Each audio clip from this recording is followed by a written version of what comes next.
Saya mengundang setiap jemaat untuk bangkit berdiri. Kita akan membaca beberapa bagian firman Tuhan yang akan kita renungkan bersama.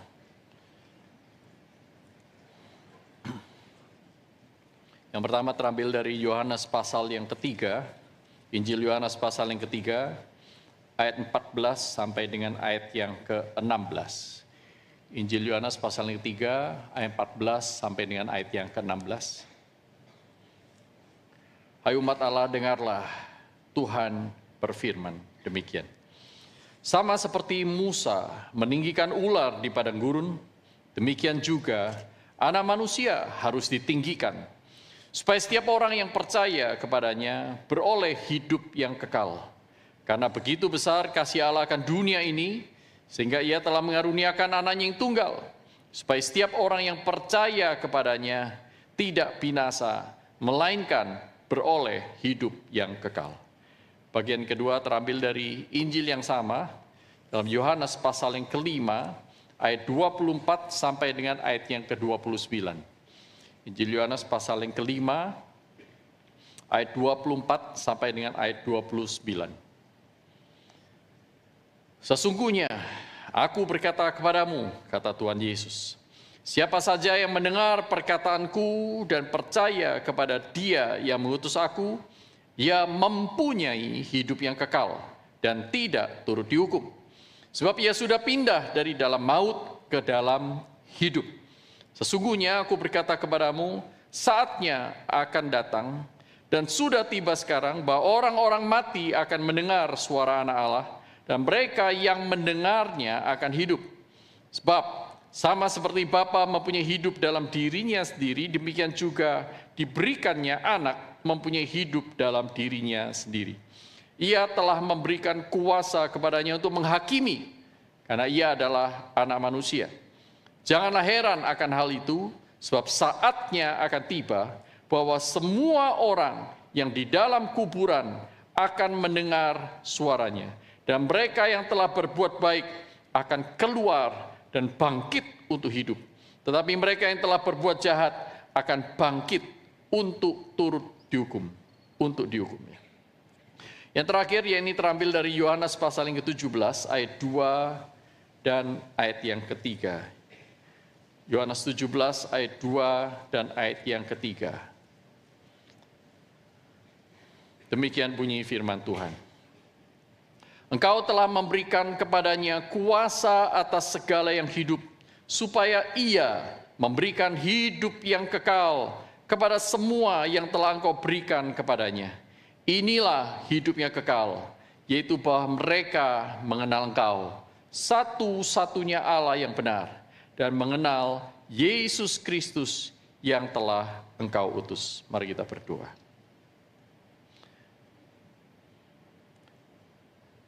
Tuhan Allah yang rahmani dan penuh kasih, terima kasih atas undangan-Mu yang menghadirkan kami ke tempat ini untuk mendengar firman-Mu, diajar oleh firman-Mu, dan memberikan hidup kami untuk diubah olehnya. Inilah kami ya Tuhan, berbicaralah dengan leluasa lewat Roh Kudus-Mu, pakailah hamba-Mu juga yang lemah dan hina ini. Di dalam nama Tuhan Yesus Kristus kami naikkan doa kami ini. Amin. Silakan duduk, saudara.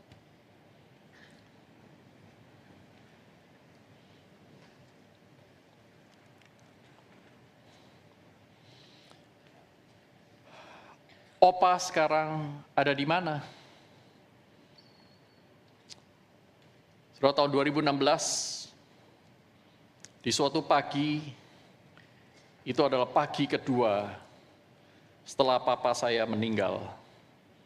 Karena kecelakaan yang begitu mendadak, kecelakaan tunggal di jalan raya. Pagi itu saya sulit sekali untuk bangkit dari ranjang. Hati saya sangat berat. Pikiran saya seperti sebuah teater yang sedang memutar memori sekian puluh tahun bersama dengan papa saya sejak saya kecil sampai yang terakhir. Kami makan rawon di depot dekat rumah. Teater itu memutar semua memori itu dengan begitu cepat. Perasaan saya overwhelmed, dan saya tidak bisa menghentikan deras air mata yang mengalir dari kedua mata saya. Sampai istri saya ada di dekat saya, memeluk saya. Baru pagi kedua, saya merasakan, saya menyadari bahwa saya kini bangun setiap hari, tidak lagi punya seorang papa. Fatherless. Ada banyak penyesalan, banyak perasaan emosi yang tidak terkatakan, saudara. Setelah saya bangun, saya membantu anggota keluarga saya yang lain, kami pergi ke rumah duka, mengurusi ini dan itu. Dan di sana ternyata yang bergumul bukan cuma saya, selain kakak-kakak saya yang lain, mama saya, tapi juga keponakan saya. Keponakan yang sangat mengasihi opanya, dan juga sangat dikasihi oleh opanya. Ketika belum banyak tamu hadir di rumah duka di pagi itu, keponakan saya menghadap peti itu. Dan saya menghampirinya dan dia bertanya, "Opa sekarang ada di mana?" Saudara, pertanyaan tentang apa yang terjadi setelah kematian adalah sebuah pertanyaan universal. Pertanyaan yang mungkin ditanyakan oleh sebagian besar orang. Pertanyaan yang menggelisahkan manusia di sepanjang sejarah, sehingga banyak sekali macam-macam jawaban yang berusaha ditawarkan.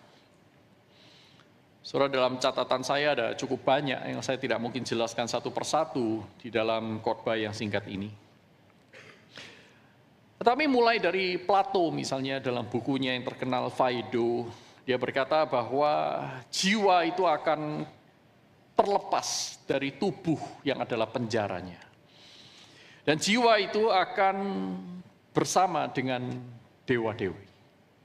Hidup bersama sang dewata. Versi yang lain adalah bergentayangan di sekitar kita, itu versi yang lain. Saudara. Jiwa lepas dari tubuh dan akan selama-lamanya tanpa tubuh. Dan kemudian saudara tentu mengenal juga apa yang diajarkan oleh Bhagavad Gita dengan reinkarnasi. Bahwa akan terjadi transmigrasi dari jiwa itu, dari tubuh yang satu, Atman atau jiwa itu, yang bersifat kekal, berbeda dari tubuh yang bersifat sementara, itu akan berpindah ke tubuh lain saat berpisah dari tubuh lama ketika mati. Rebirth yang diusulkan oleh Siddhartha Gautama, sang Buddha itu, berbeda dengan reinkarnasi, dia menolak adanya jiwa yang permanen. Saudaraku, menurut Siddhartha Gautama, goal dari jiwa itu bukan jiwa yang permanen itu, tetapi consciousness itu yang berpindah, tanpa identitas, masuk dalam being yang lain, tergantung kepada proses kehidupan sebelumnya, dia menjadi becoming, menuju nirwana.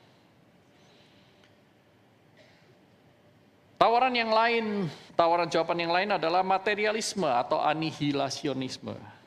Yaitu bahwa jiwa itu sebenarnya adalah bagian dari tubuh, segala sesuatu yang dimiliki manusia adalah materi.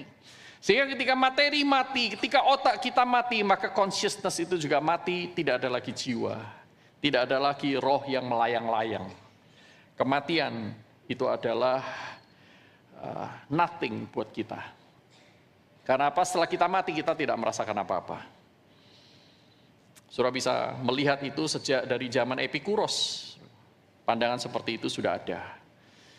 Sehingga afterlife atau konsep tentang kehidupan setelah kematian itu adalah sebuah useful fantasy.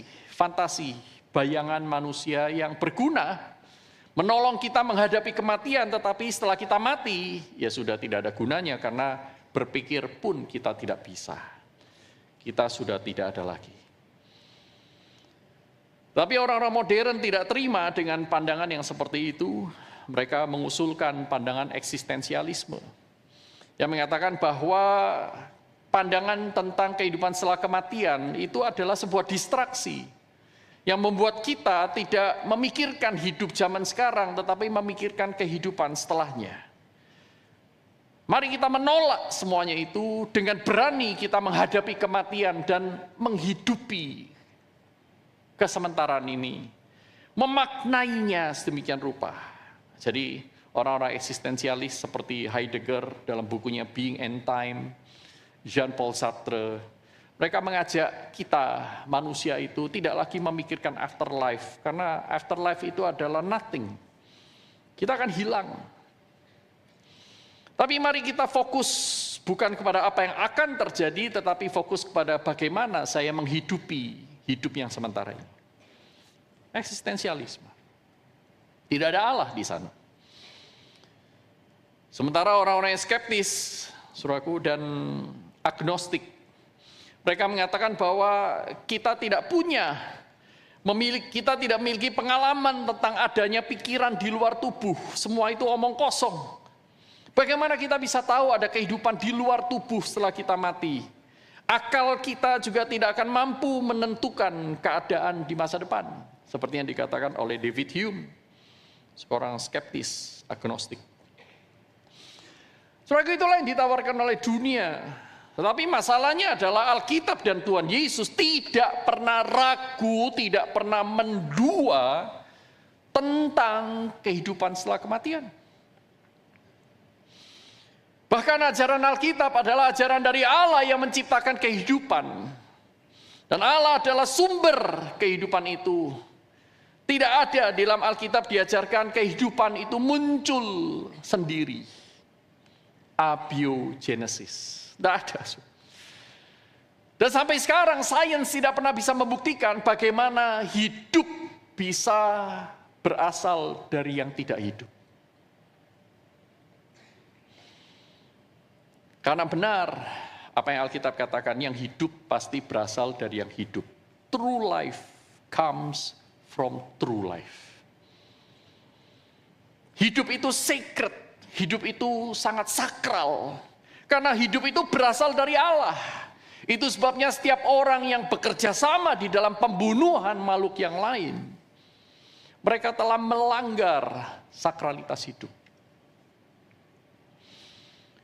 Menebang pohon jutaan hektar yang membuat manusia dan bahkan makhluk-makhluk lainnya menderita. Mereka tidak mengerti sakralitas hidup. Mereka perlu bertobat. Saudaraku, hidup bukan dari alam, hidup dari Allah.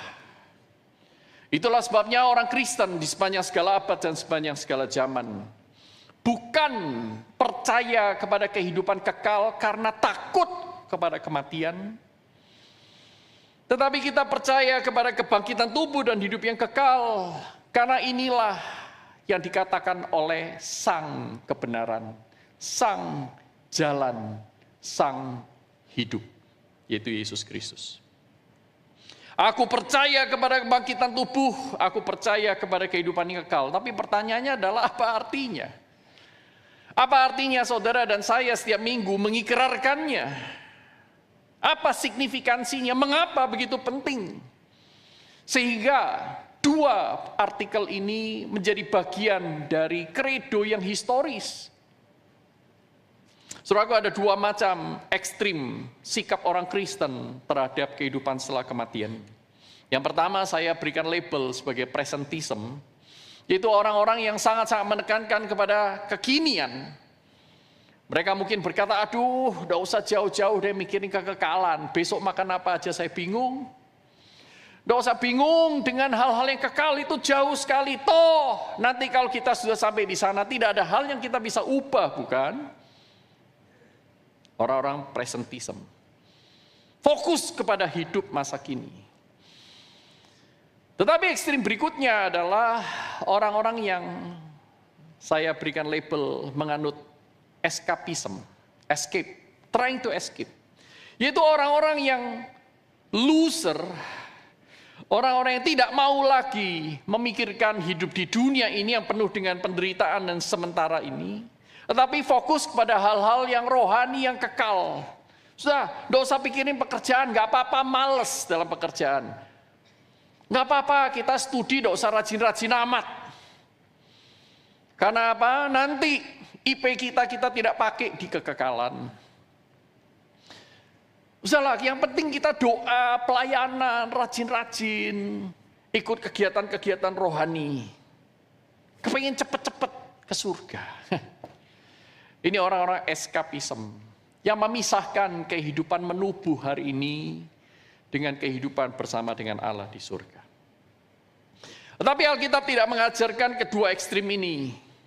Sebaliknya, saudaraku, yang tadi dari beberapa ayat yang kita baca, kita memang tidak bisa membaca semua ayat yang berkaitan dengan hidup kekal dan kebangkitan tubuh. Tetapi beberapa ayat yang tadi kita baca memberikan kepada kita beberapa petunjuk yang jelas sekali. Dalam Yohanes 3 ayat 15-16 dikatakan, setiap orang yang percaya kepadanya beroleh hidup yang kekal, tidak binasa. Jadi ketidakbinasaan, hidup yang kekal diberikan kepada orang yang percaya. Dan orang yang tidak percaya akan tetap dihukum. Seperti dinyatakan dalam ayat-ayat selanjutnya dalam pasal yang sama, Yohanes pasal 3 itu. Orang-orang yang tidak percaya kepadanya, mereka tetap berada di bawah hukuman. Mereka bukan hilang, mereka bukan annihilated. Tetapi mereka cuma tidak mendapatkan hidup yang kekal. Berarti ada kehidupan setelah kematian. Bukan karena ketakutan, tetapi karena keadilan Allah. Dalam Yohanes 5 ayat 28-29 dikatakan, mereka yang telah berbuat baik akan keluar dari kubur. Atau dari manapun mereka berada. Dan bangkit untuk hidup. Tetapi mereka yang telah berbuat jahat akan bangkit untuk dihukum. Jadi kebangkitan tubuh ini dialami baik oleh orang yang baik maupun orang yang jahat. Orang yang benar maupun orang yang tidak benar. Siapa yang berkata? Tuhan Yesus. Yang sudah bangkit dari kematian. Semua orang akan mati dan akan dibangkitkan dan setelah itu dihakimi. Ibrani 9 ayat 27 mengatakan semua orang akan mati satu kali, sesudah itu dihakimi. Saudara yang terkasih dalam Tuhan, jadi kebangkitan tubuh atau kebangkitan daging dialami oleh semua orang. Kecuali orang-orang tertentu yang Tuhan angkat sebelum dia mati. Misalnya Elia, Henok.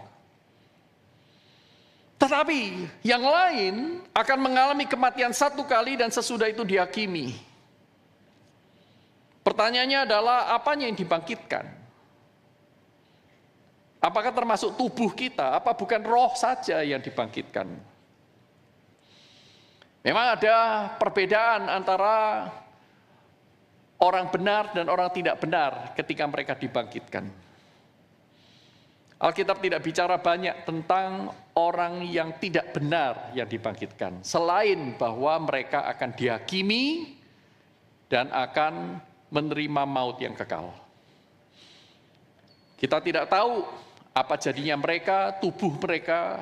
Alkitab menggunakan istilah-istilah yang di luar pikiran kita, di luar yang terjadi di dunia ini. Neraka digambarkan sebagai tempat di mana terdapat ratap dan kertak gigi. Panas seperti belerang. Dan ulat pun tidak mati di sana. Kita tidak bisa membayangkan.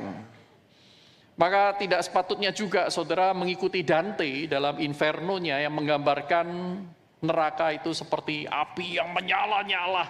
Yang tidak seorang pun kita pernah ke sana. Dan Alkitab juga tidak pernah menjelaskan. Tetapi herannya sebagian besar dari kita berpikiran neraka itu seperti itu.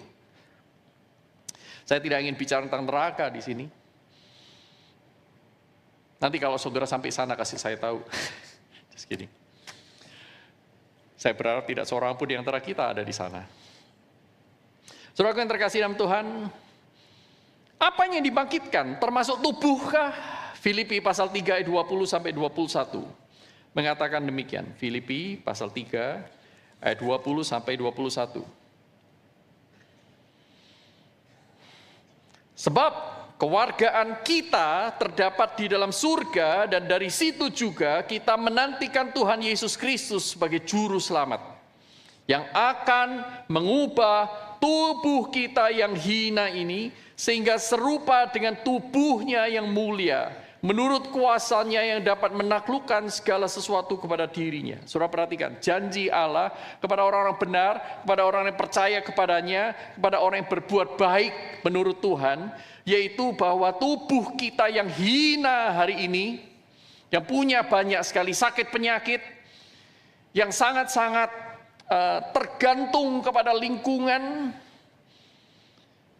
yang mempunyai banyak sekali kelemahan. Masing-masing kita memiliki kecacatan, baik lahir, waktu lahir maupun setelah lahir. Tetapi semuanya itu akan diubah oleh Allah menjadi tubuh yang mulia, sesuai dengan gambarnya. Tidak sama dengan apa yang dipikirkan oleh dunia bahwa tubuh itu sementara saja. Tetapi ingat, Alkitab menciptakan kita menurut gambar dan rupa Allah, dan gambar dan rupa Allah itu termasuk tubuh dan jiwa. Sehingga saudara dan saya ciptakan satu kali manusia, saudara dan saya akan terus menjadi manusia bahkan setelah kematian. Itu sebabnya tubuh juga menjadi bagian dari identitas kita di dalam kekekalan. Itu sebabnya ada kebangkitan tubuh. Tetapi tubuh orang percaya akan menjadi tubuh yang mulia, dikerjakan, direstorasi, dipulihkan oleh kemuliaan Allah dan oleh kuasanya yang luar biasa itu. Nah, saudara yang terkasih dalam Tuhan, banyak orang berspekulasi, nanti tubuh kita di sana itu seperti apa ya? Mungkin saudara berpikir, wah Tuhan kalau bisa kasih aku 6-pack. 8-pack, 6-pack kurang kali ya, 8-pack. Tuhan kasih saya tubuh yang singset. Di dunia ini penuh dengan kehinaan katanya. Susah sekali menjaga keseimbangan. Makanan terlalu enak di sekitar. Jadi nanti di sana give me another chance. Banyak orang berspekulasi, lalu bagaimana dengan orang yang lahir itu cacat, buta? Apakah di sana akan buta? Ketika seseorang lahir tidak mempunyai tangan, tidak mempunyai kaki, tubuhnya tidak sempurna, bagaimana dengan di sana nanti? Kalau saudara meninggalnya tua, apakah di sana nanti tetap jadi tua? Kalau saudara meninggalnya pada saat saudara masih muda, apakah di sana saudara akan tetap muda? Bagaimana dengan adik kita yang mungkin ada di antara kita, adiknya meninggal sejak bayi. Apakah nanti akan di dalam kekekalan terus-menerus bayi? Waduh, saudaraku, ini pertanyaan-pertanyaan yang Alkitab pun tidak jawab. Namun, kebangkitan tubuh itu satu hal yang pasti. Seperti apa? Kita tidak tahu. Kita dikasih jendela untuk melihat kenyataan di masa yang akan datang di dalam kekekalan, tetapi jendela itu terbatas. Sekalipun terbatas, dia cukup untuk membuat saudara percaya bahwa akan terjadi. Suatu saat nanti saudara dan saya keluar dari kubur, atau keluar dari laut, atau keluar dari manapun, Tuhan dengan kuasanya akan membangkitkan tubuh kita dan mengubahnya menjadi tubuh yang mulia. Jadi jangan menyesali ketika kita itu jangan menyesal mempunyai tubuh yang tidak sempurna, tapi juga jangan merusaknya karena tubuh adalah bait Allah. Karena tubuh ini adalah sementara. Apa kegunaannya sih? Mempercayai kebenaran bahwa tubuh kita akan dibangkitkan. Thomas Watson dalam bukunya A Body of Divinity mengutip 1 Korintus 15 ayat 13-14. Dia berkata, jika tidak ada kebangkitan tubuh, maka sia-sialah kepercayaan kita. Jelas, saudaraku, bahwa kalau tidak ada kebangkitan tubuh, berarti Yesus juga tidak dibangkitkan. Kalau Yesus tidak dibangkitkan, maka tidak ada yang namanya hidup kekal. Maka tidak ada namanya kehidupan setelah kematian, kita akan sirna. Sia-sia semua kepercayaan kita, sia-sia saudara ingin berbuat baik, sia-sia saudara mempertahankan hidupmu kudus, sia-sia saudara hari ini bergiat berperang melawan kejahatan, sia-sia saudara menjadi orang yang rajin, sia-sia saudara menjadi orang Kristen yang memelihara reputasi, sia-sia saudara menjadi seorang ibu rumah tangga yang baik, yang saleh, sia-sia saudara menjaga integritas kekristenan Anda di dalam bisnis, di dalam profesi apapun. Seperti yang dikatakan Tim Keller.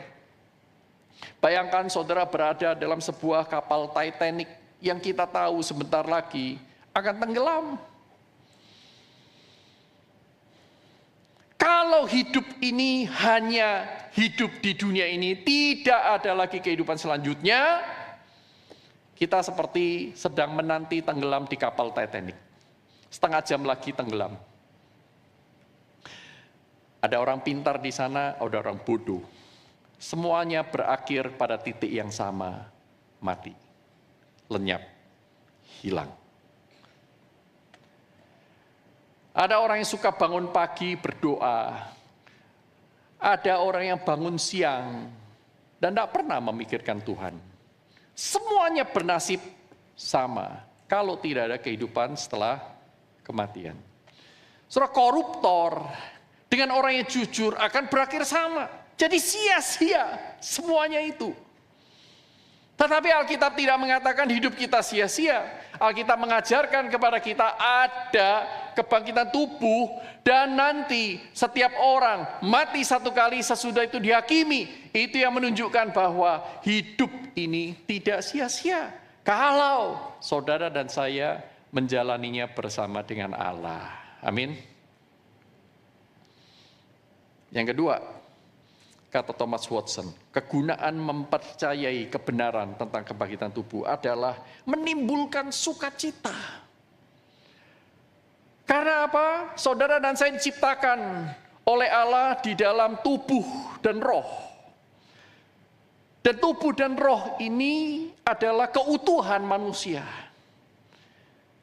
Kalau kita itu terpisah antara tubuh dan roh kita, maka roh ini tidak bisa mengalami sukacita yang penuh.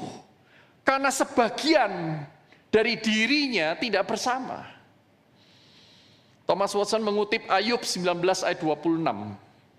Di sana Ayub berkata, sekalipun kulitku ini rusak, tetapi dengan dagingku aku memandang Allah. Dalam bahasa Indonesia ada terjemahan yang sedikit berbeda. Dalam bahasa Indonesia dikatakan demikian, sekalipun kulitku rusak atau hancur, tanpa daging pun aku melihat Allah. Tetapi bahasa aslinya tidak ada kata tanpa. Sukacita penuh itu dijanjikan oleh Allah di dalam kebangkitan tubuh. Karena sukacita yang penuh hanya bisa dialami oleh manusia yang menubuh. Manusia yang memiliki tubuh. Saya membayangkan Nick Vujicic di tahun 2017 dalam sebuah sesi. Saudara bisa menemukan di YouTube juga.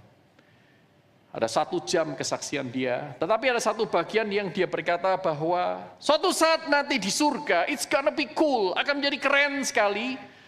Karena di sana nanti saya bisa mengangkat tangan menyembah Allah. Saudaraku, mengangkat tangan menyembah Allah mungkin biasa buat saudara dan saya yang punya tangan. Beda dengan Nick Vujicic yang bangun, lahir dari rahim ibunya tanpa tungkai.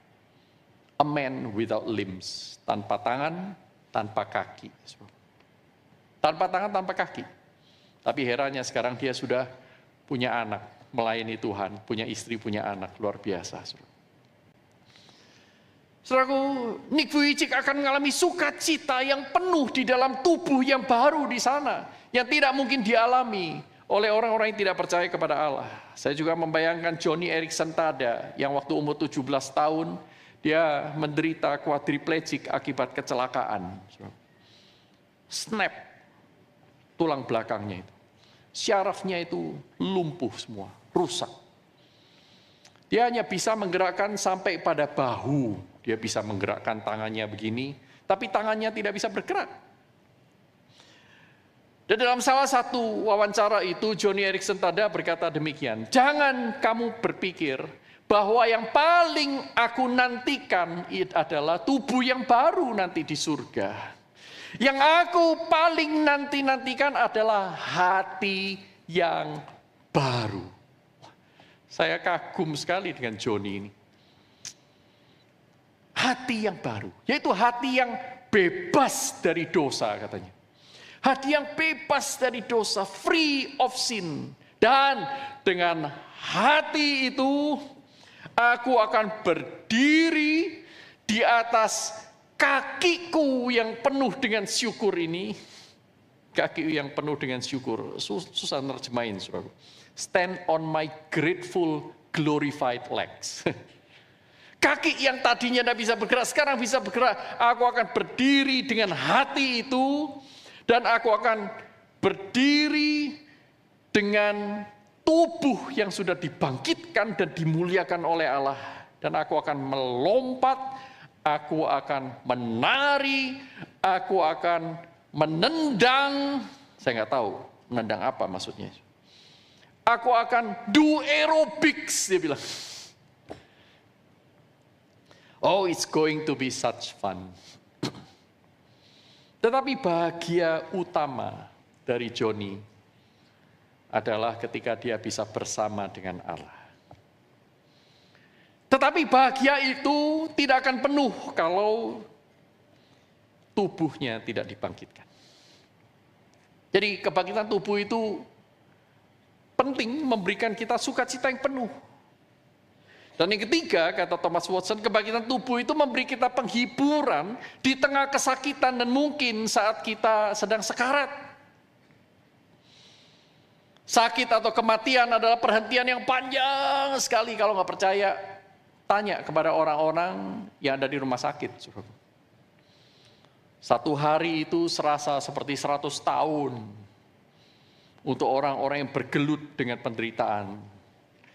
Tetapi sekalipun kesakitan dan kematian itu adalah perhentian yang panjang, orang harus berhenti dari semua aktivitasnya. Dia tidak bisa melakukan apa-apa selain diam di atas ranjang. Mau pipis pun tidak bisa sendiri, makan pun harus lewat infus.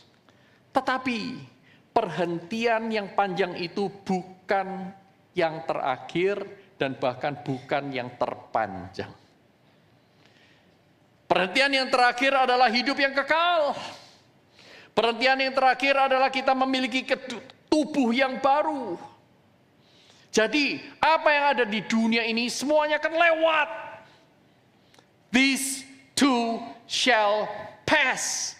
Harus berani kita katakan terhadap segala sesuatu yang ada di dunia ini. Kalau saudara sakit, saudara katakan, this too shall pass.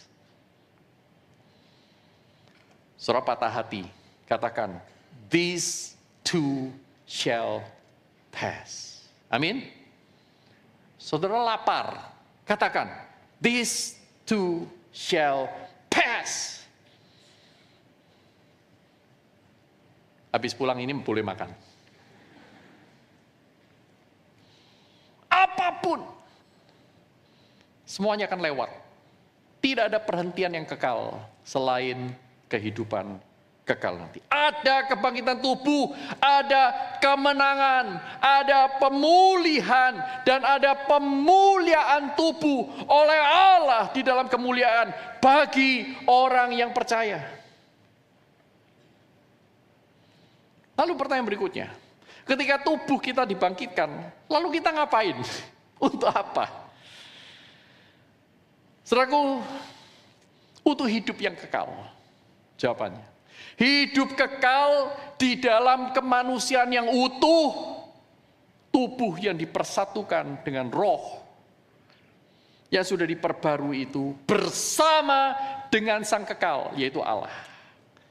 Bagi para ateis, saudaraku, Bertrand Russell, Heidegger, Sartre, yang tidak percaya adanya Allah, bagi mereka konsep tentang kehidupan kekal, kehidupan setelah kematian, itu adalah sebuah buatan manusia supaya manusia bisa cope with the problem, semacam defense mechanism psikologis, supaya manusia bisa menghadapi journey to the unknown, kehidupan setelah kematian yang mereka nggak tahu, itu dengan lebih berani, dengan hati dan jiwa yang lebih terhibur.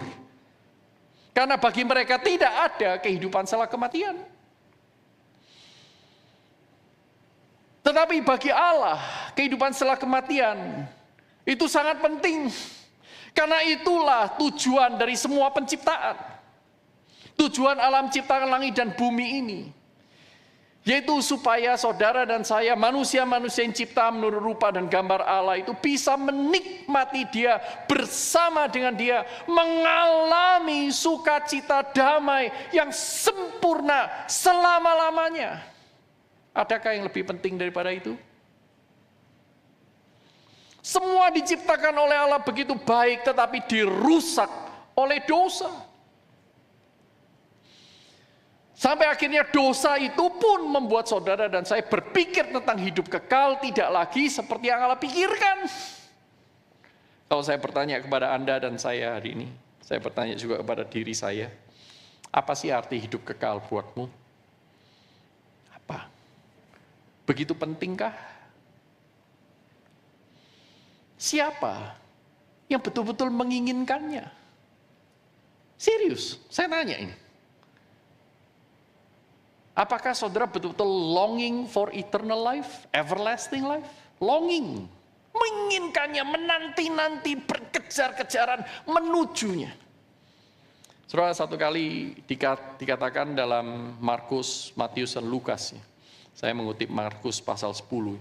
Seorang muda yang kaya itu datang kepada Tuhan Yesus, berlari, tersungkur di hadapannya dan berkata, "Rabi yang baik, apa yang harus kulakukan supaya aku beroleh hidup yang kekal?"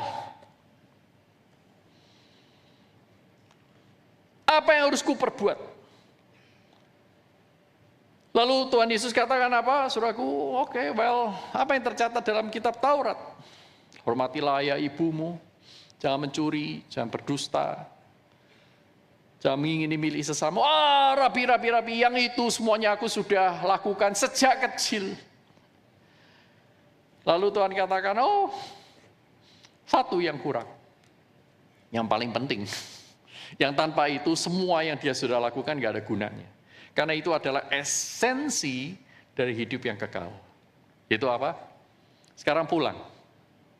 Kalau engkau menyebut aku rabi yang baik, dan kau setuju bahwa yang baik itu hanya Allah, berarti engkau menganggap aku itu adalah Allah. Sekarang buktikan bahwa aku lebih penting daripada hartamu.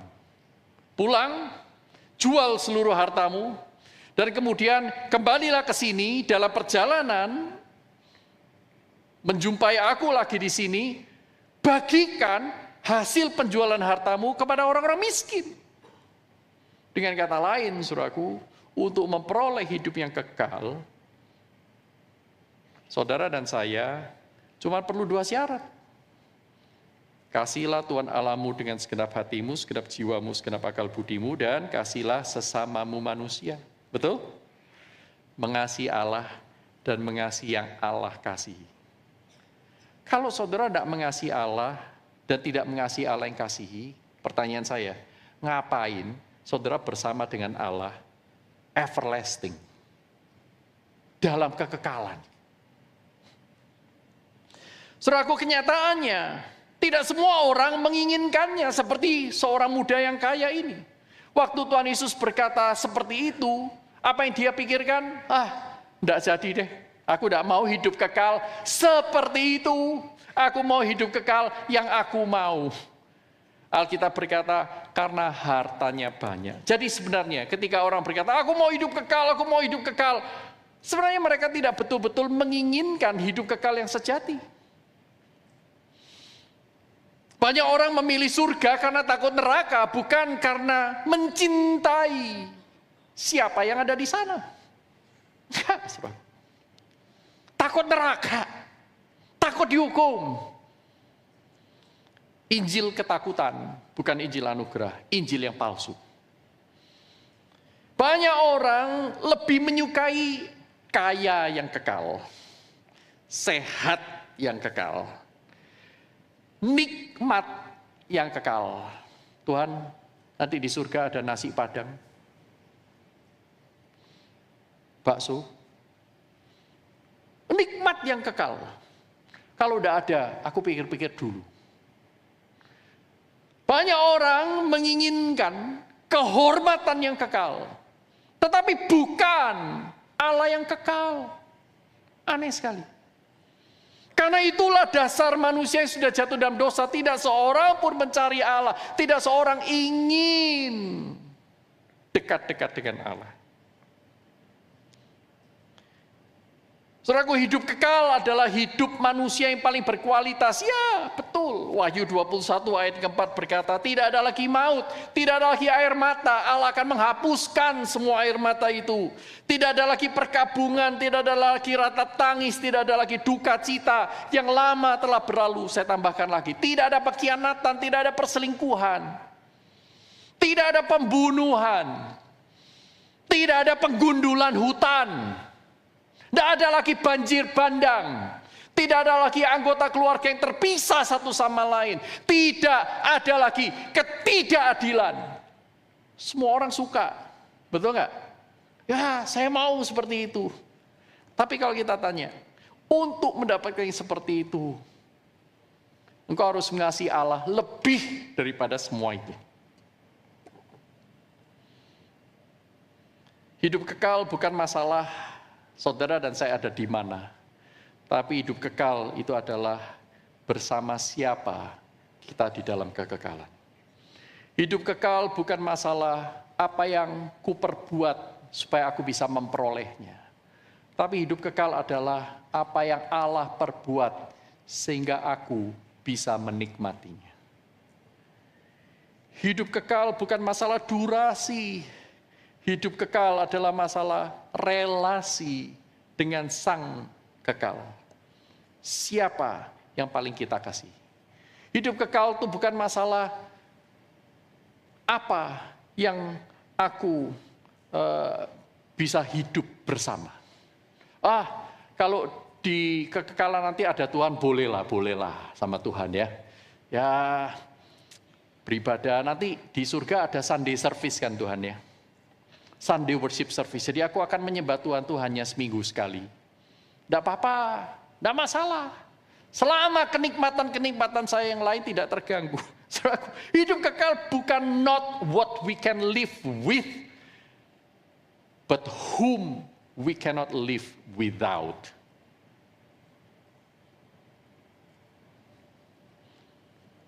Hidup kekal disediakan bagi mereka yang mendamba Allah, melebihi segalanya. Hidup kekal itu seperti untuk orang-orang seperti Mazmur 73 itu. Apa yang kuingini di surga selain Kau Tuhan? Apa yang ku kehendaki di bumi selain Kau? Tidak ada yang lain. Selain Kau tidak ada yang lain yang kuinginkan. Sekalipun dagingku, hatiku habis lenyap, Engkau adalah gunung batuku bagianku sampai selama-lamanya. Amin. Hidup kekal diberikan kepada orang yang percaya kepada Tuhan, mengasihi Dia lebih daripada segalanya. Saudaraku, itulah sebabnya hidup kekal itu adalah anugerah karena tidak semua orang menginginkannya. Tidak ada orang berdosa menginginkannya, tetapi hanya orang yang menerima Kristus, Sang Hidup. Itulah sebabnya dalam Yohanes pasal 1 ayat 4 dikatakan, dalam Dia ada hidup dan hidup itu adalah terang manusia. Kalau kita tidak menerima Kristus, kita akan lebih menyukai dunia daripada Allah. Kalau kita tidak menerima Kristus, kita tidak bisa melihat dari kacamata Kristus, memandang realitas, mana yang penting, mana yang kurang penting, mana yang kekal, mana yang sementara, mana yang bernilai, mana yang tidak. Saudara dan saya tidak bisa membedakan tangan kiri dengan tangan kanan. Tetapi hanya di dalam Kristus anugerah itu, saudara diberikan hidup kekal. Dalam 1 Yohanes 5 ayat 11 dan 12 dikatakan, dan inilah kesaksian itu, barang siapa memiliki anak, ia memiliki hidup, barang siapa tidak memiliki anak, ia tidak memiliki hidup.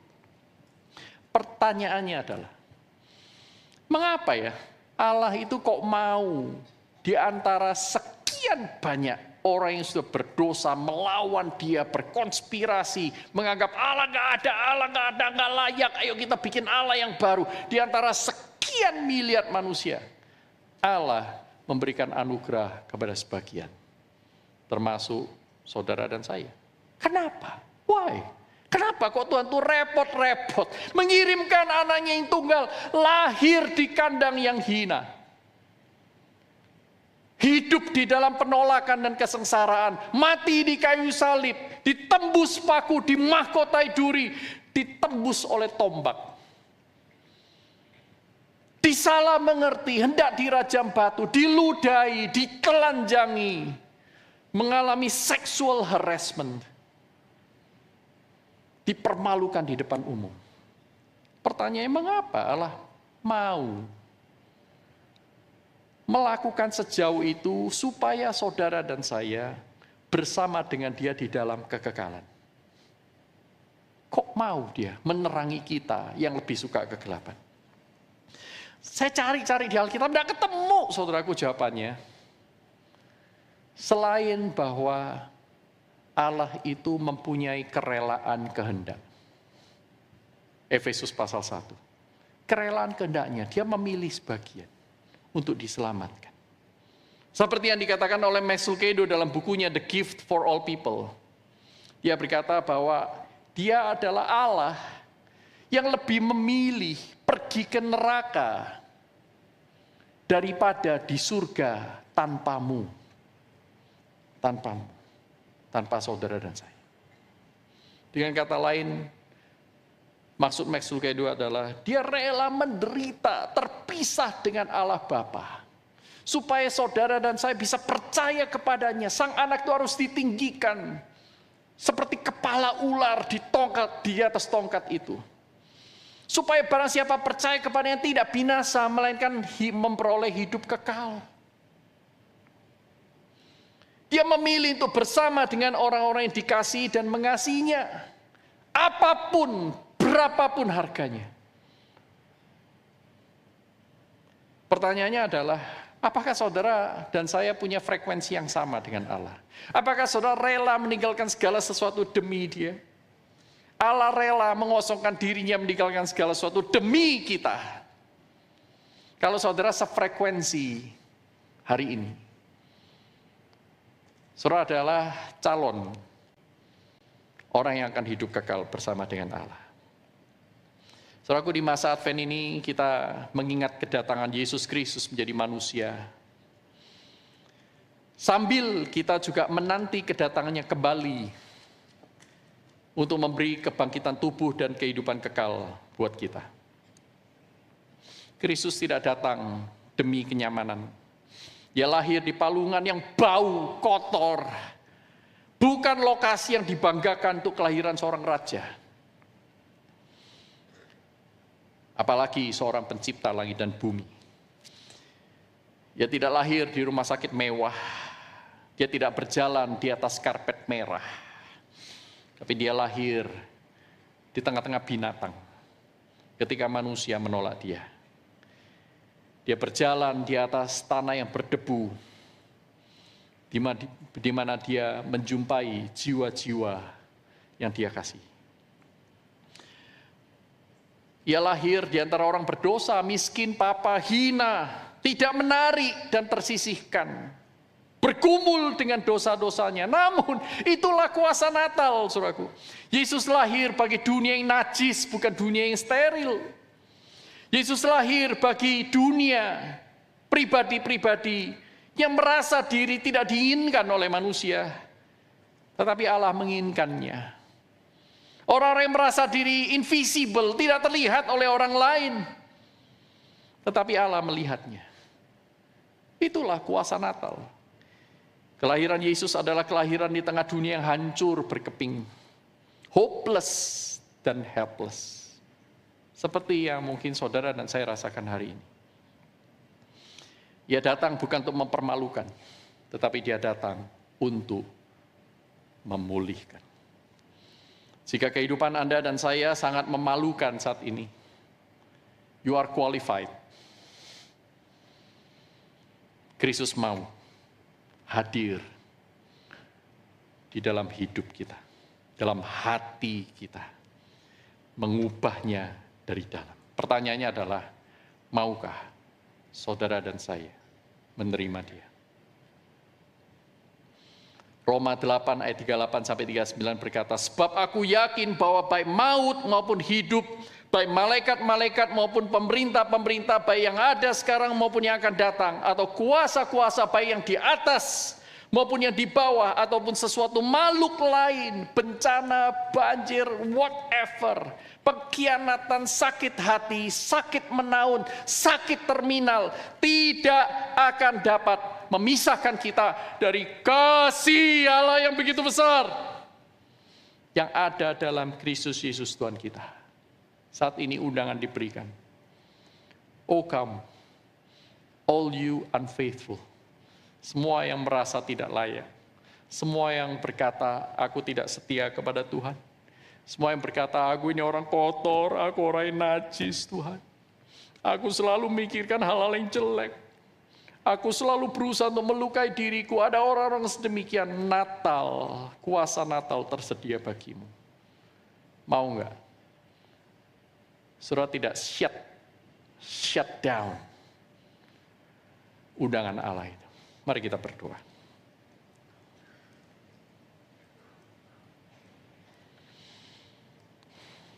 Tuhan, terima kasih Engkau hadir, lahir buat kami orang-orang yang tidak layak ini. Terima kasih Engkau lahir bagi kami orang yang sudah berlumuran dengan kenajisan. Terima kasih Engkau lahir bagi kami yang selalu meragukan Engkau, meletakkan pengharapan kepada hal-hal yang keliru. Terima kasih Engkau lahir bagi kami yang tidak mempercayai-Mu, yang tidak selalu mencari-Mu. Namun Engkau lahir supaya kami mendekat kepadamu, menerima pemulihan itu. Kami tidak ingin Natal ini menjadi Natal yang asal lewat, tanpa kami memikirkan hal-hal yang kekal dari-Mu. Terima kasih Tuhan atas undangan-Mu. Kuatkan masing-masing kami untuk menerima Engkau lahir dalam hati relung sanubari kami. Dalam nama Tuhan Yesus Kristus kami berdoa. Amin.